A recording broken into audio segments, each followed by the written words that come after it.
Subtle results, still you, but with fewer lines. Botox Cosmetic, out of botulinum toxin A, is a prescription medicine used to temporarily make moderate to severe frown lines, crow's feet, and forehead lines look better in adults. Effects of Botox Cosmetic may spread hours to weeks after injection, causing serious symptoms. Alert your doctor right away as difficulty swallowing, speaking, breathing, eye problems, or muscle weakness may be a sign of a life-threatening condition. Patients with these conditions before injection are at highest risk. Don't receive Botox Cosmetic if you have a skin infection. Side effects may include allergic reactions, injection site pain, headache, eyebrow and eyelid drooping, and eyelid swelling. Allergic reactions can include rash, welts, asthma symptoms, and dizziness. Tell your doctor about medical history, muscle or nerve conditions including ALS or Lou Gehrig's disease, myasthenia gravis, or Lambert-Eaton syndrome, and medications, including botulinum toxins, as these may increase the risk of serious side effects. For full safety information, visit BotoxCosmetic.com or call 877-351-0300. See for yourself at BotoxCosmetic.com.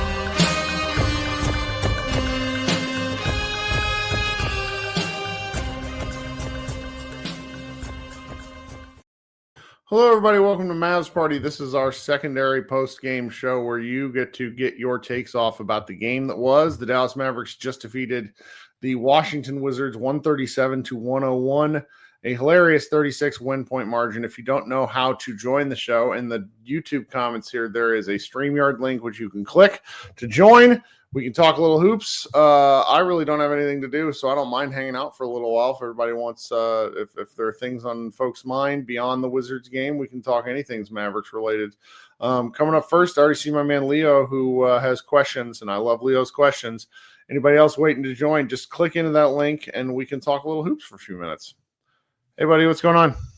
Hey, Mr. Kirk. I know you guys touched upon it a little bit about Spencer's weird three-point shooting whenever he has a Mavs jersey on. Is there another player that you can think of that has the same kind of effect at any point in NBA history? Oh, man, what a fun question. Like, for whom that particular player is just kind of an outlier of a guy. There have to be Spurs that were like this, because I feel like there's always Spurs that kill the Mavericks, and then when they go to other teams, they're just not like some of the guards that they've had over the years.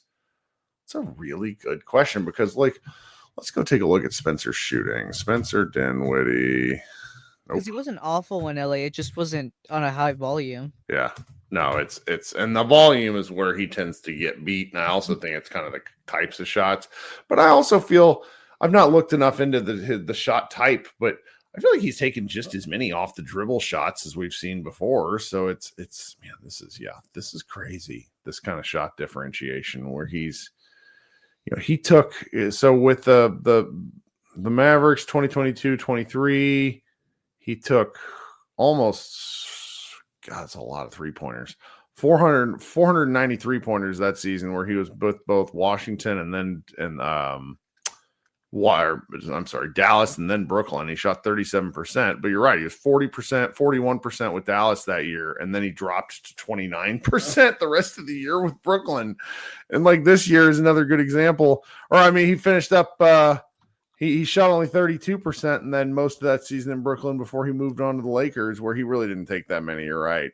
And now he's just, I don't know, the volume per game, where's he at right now? He is shooting 3.5 a game. That's like, I think that's livable. I don't know. I have a feeling the shot is going to leave him at some point, but hopefully at that point, someone else will have an uptick. Well, hopefully it's Hardy. Have you seen an update on what if he's? No, I missed what happened. What happened to him? I was down. He got like a steal and went towards the basket, and the first guy kind of shaded off of him, like going to the right, and then another defender decided to go like kind of take out his leg under him. I don't think it was on purpose, but Hardy ended up like on one leg, and he was like biting like a towel because of how much pain he was in. I don't think I've ever seen him be dramatic like that. So No, yeah. I mean, any type of fall when you're up is scary. So, that's I'm sure we'll know more, but I've not seen any updates. I mean, the fact that he walked off the floor is good, but stuff like that can linger. But then again, he's also a young man. You never know with these guys. okay, that's all I had. Thank you, Mr. Appreciate you, Kirk. buddy. Talk soon. Mm. Okay, coming up next is Matt. How you doing, Matt? What's up, Kirk? On the way home from the game, so. Oh, hey, sorry are about the you background. actually getting me on the metro station? Yep, you got me there. Fantastic. How's the game? I think it was 90% Mavs fans. So that was pretty funny. But the only thing I really had to say is that I think we talked about it the other day. Could you imagine this team if Kyle Kuzma actually said that he wanted to get traded here instead of what happened? Like, it's just crazy to think about. Like, I was talking to some of the Wizards fans there, and like, probably wouldn't have Gak, probably wouldn't have PJ, probably like it's just crazy to think about after being at the game and seeing the difference. Like the road less taken is sort of one of those fan things that's really fun to think about. And I couldn't be happier with the team that they have. I think I would have liked Kuzma to a certain degree because he's a fun player, but I don't think the Mavericks just are so they have so many different guys and that's what makes them, I think, very dangerous. I think they have 9 players that could be the best player on the Wizards right now. It just shows how bad they are. And then the only thing is Hardy looked okay. Like, we stayed to the end. Hardy looked okay walking out. Like, it just looked like he got he was moving okay. Like, it wasn't like he didn't need to be helped off the floor or anything, like go to the back. So he seemed okay at the end. So, but have a good night, Kurt. Always just checking in. So. All right, coming up next is Mavs Max. What's up, man? How you doing? Hey, what's going on, Kurt? How you doing? Nice little evening. It's almost 9:00. We're gonna finish up before 9:30. That's nice. Oh yeah, loving it. So I had a little bit of I was doing a little bit of just reflecting on what the offense has looked like since Luka's been back, and one thing I think that he needs to look at, or one thing they need to look at as a team is, he kind of hovers really far outside of that 3-point line a lot. Mm-hmm. And I think the Mavs offense would benefit from him, coming in a little bit closer and then attacking. Like getting involved in any action other than standing there. Right. Yeah. And, I just think that we're beyond the point of like, things are just going to crap and Luke is just out there to restart everything. He needs to be a part of the offense. You know what I'm saying? I do. And I agree. And I don't know what they need. Like, I think it drives me a little crazy because if his minutes are down, it drives me a little crazy that they still, or he at least still wants to take possessions off where he lets other guys do the work. Because, I mean, realistically, most basketball plays are two-man actions or 3-man actions. So I get the inclination of like, all right, I'm going to space the floor over here. But like it's the same reason why Clay running around drives teams crazy. It causes them to have to guard and be more aware of who is all over the court. So Luka even involved in some of these actions where he's like just purely as a decoy. I hope they run more of it as the year goes along. And for him just being at a better angle so it makes some of our other guys look a little worse, right? Like they'll get hung up in the air sometimes, but when Luka's midway to the half court, they don't have anyone to pass to when they, inevitably drive themselves maybe into a bad spot. So right. And just taking 2 or 3, he doesn't even need to be moving around. Just take 2 or 3 steps up and be at the 3-point line. So he'll get more catch and shoot threes. Or you can cut to the basket on an off play instead of standing near the coach. Basically, that's too much to ask, Kirk. I bet he'll get there. I do. I mean, tonight's never a good example because he was sloppy as all get out and still finished with a triple double. It's like, okay, sure. Yeah, no, I'm more looking at like where we could bring the height of this offense, right? Like, and I think that's, his efficiency could go up, with a few more catch and shoot threes. National media says he can't take and make catch and shoot threes. I don't believe it. He just needs to be sitting there more and take a few more of them. But anyway, that was something that I've noticed, and I'm never one to be critical of Luka's game. I just think that's an easy way for him to get more involved. So I think it's worth it. And look, when you're playing as well as the team is right now, I think there's, depending on how you like to talk about basketball, how you like to watch sports, I do get the inclination to just go, you know what, everything's fine. Let's not worry about it. Right. But I am more how you were thinking, where it's like, all right, how do they get better? How do they get better? Because the season's too long. Things can get goofy. Guys can get into shooting ruts. Somebody can get hurt. So you got to get into these different mindsets where you're trying different stuff and figuring out what can work best so you can go to it a little bit later. I mean, I do think they do a pretty good job of finding something that works and then like tabling it almost to the point where it drives me crazy. Like, I'm a Kansas City Chiefs fan, and I feel like the Chiefs do this too, where it's like, oh, they find a play that works. Oh, we're just not going to use it for 12 more weeks until we need to bust it out in a position to make everyone mad on national television. The Mavericks kind of do the same thing. And it's like, let's just more 36-point wins, I guess, is where I'm at. Like, I would like to see them kick the shit out of teams. I just want to be more of a nightmare to teams. And I think that's like an easy, low-hanging fruit for the offense. That's really only my point. But yeah. Sure. Hey, just wanted to do a quick plug. I've done one of those body composition scans. By the way. Yeah? So if anyone, not since, seeing it here with y'all's ads and stuff, but I've done them in the past, and they're really, really interesting and a great way to track your progress. So if you're into fitness at all, or someone that, hey, you just step on the scale every time you go to the gym, that's not really enough to see what your body is doing and how it's changing. You can do it. I mean, I probably can't right now, just because this year's I've had some weird leg injuries. Yeah. But within the last 16 months, I could run a sub 6-minute mile. I am 6'3" and I'm 240 pounds. I'm like, yeah, I'm doing great. Then I go and get this scan done, and it just annihilates me on the visceral fat, that's fat that's around your organs. And I'm just like, motherfucker. And I know how to fix it. I've talked about it. I know how to fix it. I just need to make the changes. And that's actually probably the single hardest part about getting older with fitness stuff. Yeah. It's like your body changes and you just have to do different things. And this really gave me like some insight onto, it's like, all right, I might be good here, really good lean muscle mass in certain areas, great bone density, blah, blah, blah, but not like, it's like even my body fat is a little too high, which I knew.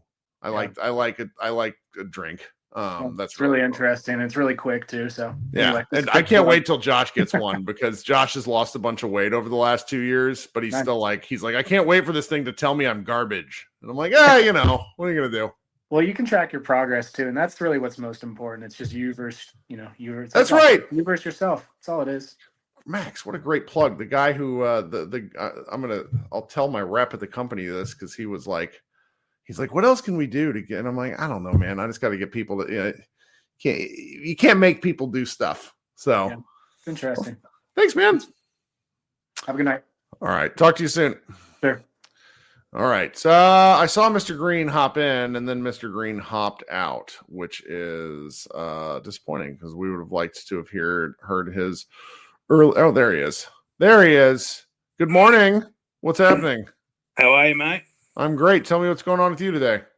I'm getting attacked by march flies. You just get march flies over there? How do march flies? You ever heard of a march fly? I'm looking this up now. This is it. Okay. This is yes. I know we have elements of my father would call this a horse fly. So they're pretty big. Yeah, fuckers. I hate them.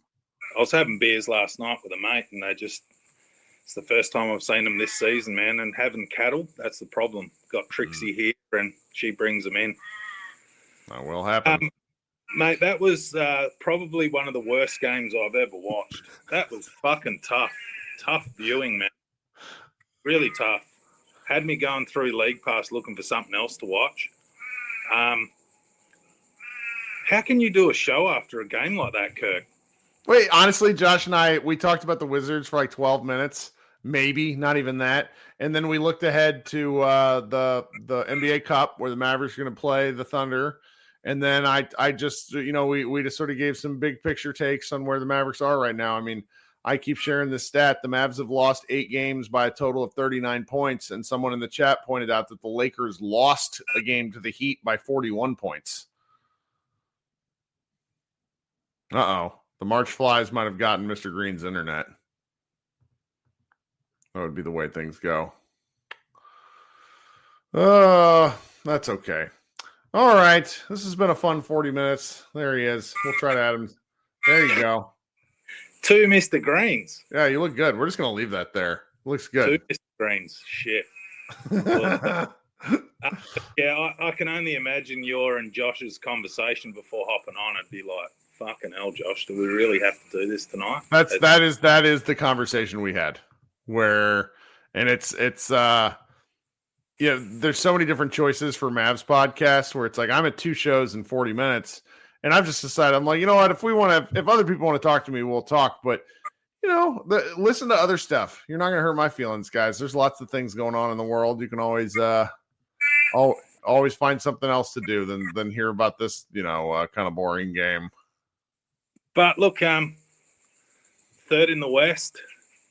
There's some, the last time I checked the score, and you're probably in a better position because the last time I touched my iPad, I fucking dropped out. But how's the Kings game and the Grizzlies game going, Kirk? What's the score? So Sacramento is up by 1 with about 8 minutes left in the fourth. Mm-hmm. That'll be an interesting one for us, just to get a little bit of breathing room. But look, man, we've turned the season around already. I wish we could have got 1 or 2 of those tough losses by a bucket. Sure. But that Grizzlies game kind of more than made up for it, because I don't think the Mavericks, that was such an ugly game. 25 turnovers and they win. I don't want to say they didn't deserve to win it, but it's like that made up for a lot of the miscues in the other games. And the game before, we beat a team who shot 56% from 3. That was pretty cool. The Portland win was sneakily bigger than I think we'll remember as the season goes on. That was a tough win. Yeah, man, they were shooting the lights out. But yeah, these guys can. It's starting to get the momentum that they have. It feels. I think Josh has said it quite a few times. Starting to feel inevitable. Mm-hmm. It's starting to feel like they're not being pressed, but they're not taking the foot off the throat, which is good to see. I can imagine the giggles in the locker room when Keith went out there and nailed his first 3 when he came off the bench in the fourth. So the boys will be having a laugh, but they need it because, man, they've had a really shit schedule, Like coming home and playing 1 game and then going and play 2 on the road, and coming home and playing 1 game and then going back out on the road again. So a lot of these early games too, it worries me. I've not looked enough ahead, but it worries me. Do you remember last season? And this is obviously not you're on the different side of the world, so when you're watching these games, it's different times. But yeah, I'm looking at the schedule now. No, I guess it's not that bad.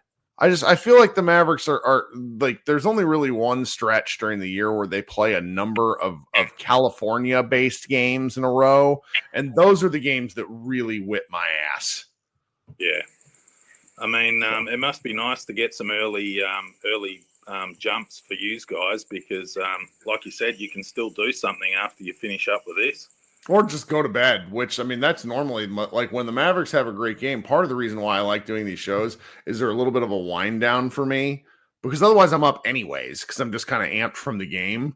And so tonight, I'll get to go. I think I'm going to go watch TV with my wife. So that should be fun. You get a good sleep tonight, mate, because there wasn't much amperage coming out of tonight's game. Nope. It was flat, real flat. It was. Well, I appreciate you keeping our show going. You got anything else before we go? No, mate, just I'm liking what I'm seeing. The role players are playing well. Dinwiddie's must have had, 5 good games in a row now after that Miami game. Luka looks like Luka again, which is good to see. No injuries tonight, although Hardy was a little bit, that was a little bit of a concern. But no, mate, another good win. We keep moving in the right direction. Toronto will be interesting because, they're better than their yes, they're feisty. But I think you covered it in your show, quite a few players out as well. So hopefully we'll smash that one as well, mate, and get into the should be a top 2 seed soon. I hope we play. When do we play Houston again? I guess there's a chance for the NBA Cup, but they don't actually play them on the schedule until New Year's Day.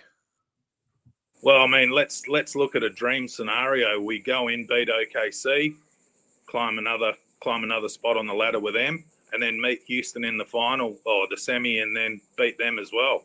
That'd be a nice little way to get close to the number 1 seed. I would enjoy that. I reckon Josh will wear a headband if we get to the number 1 seed for one of your shows. Let's see how that goes, man. All right, we'll talk soon. Thanks, Kirk. See you, mate. Right. Okay, guys, been a lot of fun. Thanks so much. Remember, to consider going to that body spec link, like my guy said before. That'd be fun for me. But otherwise, hey, look, we'll be back here Saturday night. It's an early game, Toronto. Probably be back around 9. So guess when we'd start. Everybody have a great rest of I guess I'm putting this out on Friday night, so you'll be able to listen to this on Saturday if you're listening to the audio show. Thanks so much for hanging out, and go Mavs.